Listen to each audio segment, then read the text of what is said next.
The cabin air was thick with the scent of pine and old parchment. Donna, Fern, Tina, Vamp, and Mark leaned over the wooden table, their heads nearly touching. A map of the Chili Pepper Kingdom lay flat, pinned down by heavy iron weights. They traced the route with calloused fingers, marking the treacherous passes. Mark reached out, grabbed the edges of the map, and folded it with a sharp, decisive snap.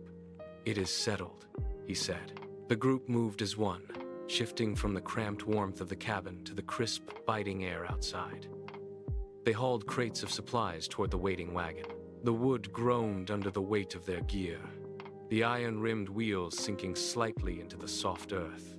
Donna checked the harness one last time, pulling the leather straps tight until the buckles clicked. Mark climbed onto the driver's bench and took the reins. The wagon lurched forward, the wheels crunching over fallen branches and loose gravel. They left the cabin behind, moving deeper into the forest. Every member of the party looked ahead, their faces set in quiet determination. They were moving toward the unknown, and the road ahead was already beginning to stretch out. The forest path remained quiet for miles. The only sounds were the rhythmic creak of the wagon's wooden frame, and the steady, muffled thud of horseshoes against packed dirt. Then, the atmosphere shifted. The air grew heavy, vibrating with a low, unnatural hum that made the teeth ache. Without warning, the blue sky above the trail fractured. A jagged, vertical tear ripped through the clouds, bleeding a harsh, pulsing violet light that washed out the colors of the trees. The horses reared, neighing in terror, their hooves scrambling for purchase on the loose gravel. The wagon jolted to a violent halt. From the center of the swirling rift, a figure tumbled out, falling through the air and slamming hard into the dirt path. Dust billowed up, coating the ground. The figure scrambled to her feet instantly, her movements sharp and frantic. "Where is the front line?" she shouted, her voice cracking with raw, unfiltered terror. Donna stepped away from the wagon, her palms turned outward and fingers spread wide. She moved slowly, keeping her movements fluid and predictable. She stopped 10 feet from the stranger, her eyes locked onto the smoking weapon. "You are safe here," Donna said, her voice steady and pitched low. The stranger's breathing remained jagged, her chest heaving, but the rifle barrel lowered an inch. The violet light above flickered once, then vanished. Donna took another step, closing the distance until she could see the exhaustion etched into the stranger's face. She reached out, placing a hand on the woman's shoulder. The tension in the stranger's frame finally snapped. She slumped, the rifle hanging heavy in her grip. Donna gestured toward the wagon. They helped her climb over the wooden side, where Blaze sat waiting, watching the newcomer with wide, curious eyes. Chila collapsed onto the bench. The group exchanged glances, a silent acknowledgement of the strange turn their mission had taken. Mark took the reins again, snapping them against the horses. The wagon groaned and began to roll, the wheels biting into the earth.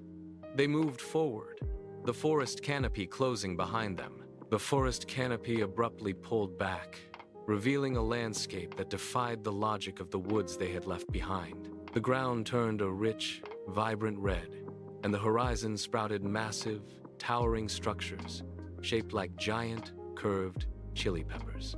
These buildings rose hundreds of feet into the air, their surfaces smooth and polished, catching the sunlight in a way that made the entire valley glow.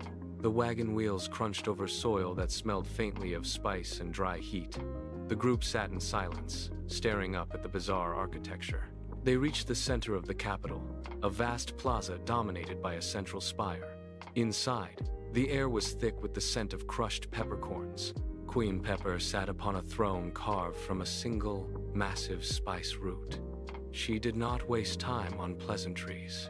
She stood, her gaze sweeping over the group, and pointed a finger toward the northern horizon where the sky was bruised with unnatural clouds. "The ice mountain is under siege," she stated. She looked directly at Donna, her expression hardening. "If you do not intervene, there will be no kingdom left to return to." The journey north was a brutal transition. As the group left the spice-scented plains, the air grew thin and sharp, biting at their skin with every mile. They were joined by Peterka, Suk, and Zero, whose presence added a new, focused energy to the trek. The terrain shifted from soft, red earth to a jagged, unforgiving rock. The wagon was abandoned at the base of the foothills, and they continued on foot, climbing through narrow passes where the wind howled like a trapped animal. Every step required careful placement. The ground beneath them was slick with patches of black ice that seemed to appear from nowhere. They pushed upward, muscles burning, until the vegetation vanished entirely, replaced by a landscape of slate and frozen mist. Near the summit, they found Queen Ice. She did not greet them with words. Instead, she raised a hand, her fingers pointing toward the peak. Above the highest ridge, the sky had been torn open. A dark, swirling vortex hung in the air, pulsing with a rhythmic, unnatural light. The silence was broken only by the low, guttural hum from the vortex. The hum from the vortex deepened, vibrating through the rock beneath their boots. The swirling dark mass at the summit suddenly stalled, its rotation slowing until it hung like a jagged, oily wound in the sky. Then, the edges of the vortex began to fray. A thick, viscous shadow dripped from the center, hitting the mountain peak with a sound like shattering glass. It did not just land, it expanded. The shadow surged outward, knitting itself into a towering, shifting mass of obsidian frost and swirling mist. It had no fixed shape, constantly folding in on itself, limbs of jagged ice forming and dissolving in seconds. The air temperature plummeted. A frost-laden wind whipped across the plateau, turning the moisture in their breath into tiny, stinging needles of ice. Dona stepped back. Mark raised his weapon, the metal biting into his palms as the cold seeped through his gloves.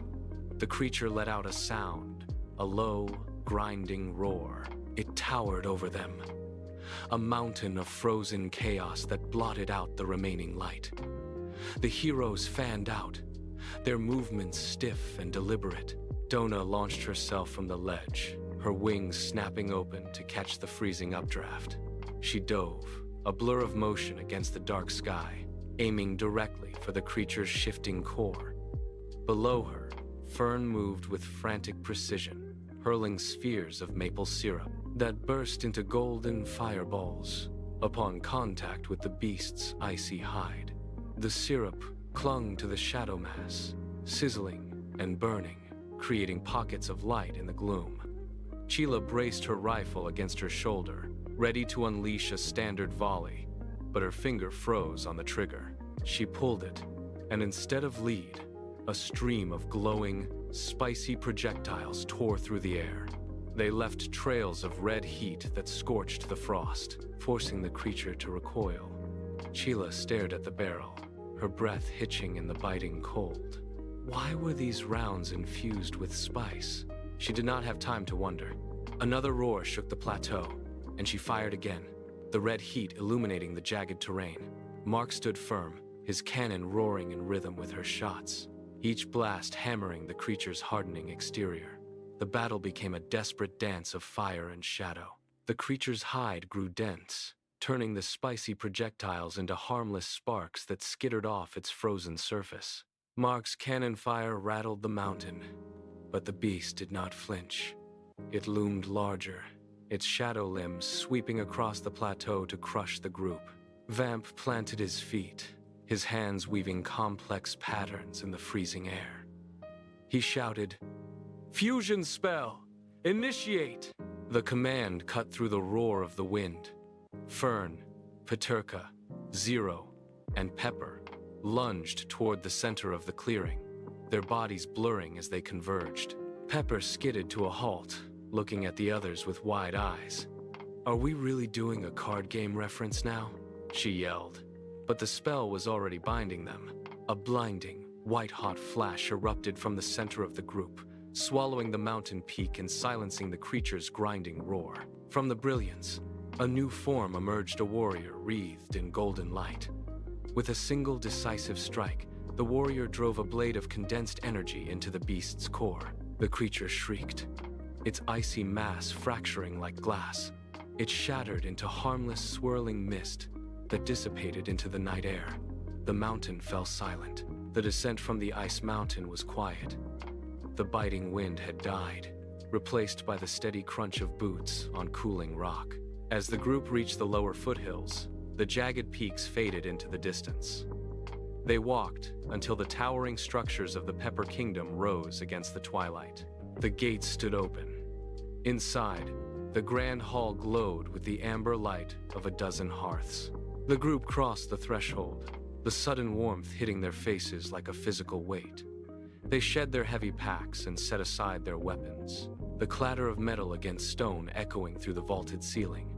Dona led the way toward the center of the room, where long tables groaned under the weight of roasted meats and flagons of spiced wine. The air smelled of wood smoke, roasted herbs, and deep, rich spices. They sat, the exhaustion of the climb finally settling into their limbs. No one spoke of the shadow beast or the cold. They reached for the plates, the heat of the food grounding them in the present.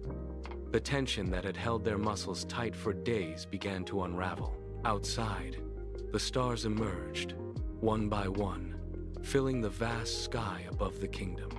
Inside, the fire crackled, casting long, dancing shadows against the walls. They ate and drank, the silence between them comfortable and heavy. The war was a memory. The mountain was a distant silhouette, and for the first time in a long time, the only thing that mattered was the warmth of the hearth and the steady, rhythmic pulse of life returning to the halls of the kingdom.